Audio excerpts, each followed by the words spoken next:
ഇത് നമ്മളുണ്ടാക്കാൻ പോകുന്ന ഒരു മാമ്പഴ പുളിശ്ശേരിയാണ്. അതിനായിട്ട് മാമ്പഴം തൊലി കളഞ്ഞ് വേകാൻ വയ്ക്കുക.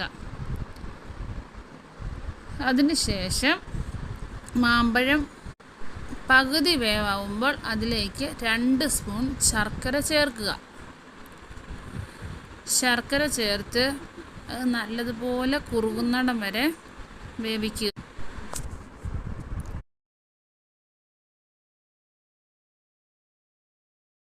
അത് നല്ലതുപോലെ കുറിയ ശേഷം അതിലേക്ക് 2 സ്പൂൺ നെയ്യ് ചേർക്കുക.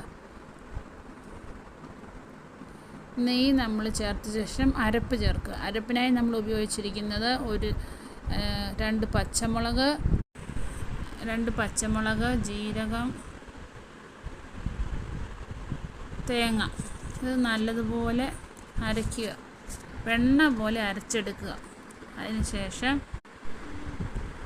അതിലേക്ക് ഉപ്പ് ചേർക്കണം. ഉപ്പ് ചേർക്കാൻ മറക്കരുത്. ഞാൻ ഇടയ്ക്ക് ഉപ്പ് മറന്നുപോയത് കൊണ്ടാണ് ഇപ്പോൾ ചേർക്കുന്നത്.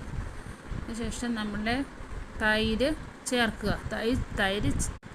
തൈര് ചേർത്ത ശേഷം തിളയ്ക്കരുത്, ചെറു ചൂടോടെ വാങ്ങി വയ്ക്കുക. വാങ്ങി വെച്ച് നമ്മൾ കടുക് പൊട്ടിക്കാൻ ഉപയോഗിക്കുന്ന ഉലുവ, കടുക്, വറ്റൽമുളക്. അതിനായിട്ട് നമ്മൾ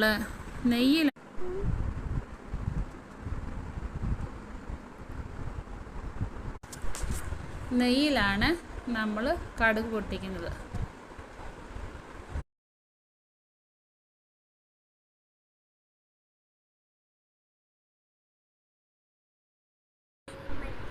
നമ്മളതിലേക്ക് ഉലുവ, കടുക് ഇവ ഇടുക.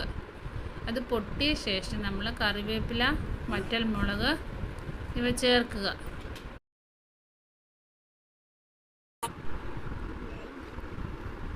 കടുക് പൊട്ടിയ ശേഷം അതിലേക്ക് കറിവേപ്പില, വറ്റൽമുളക് ഇവ ചേർക്കുക.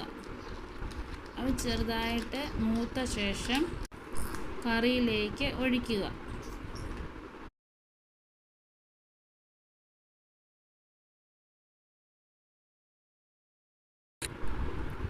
നല്ലപോലെ മൂത്ത ശേഷം കറിയിലേക്ക് താളിച്ചൊഴിക്കുക.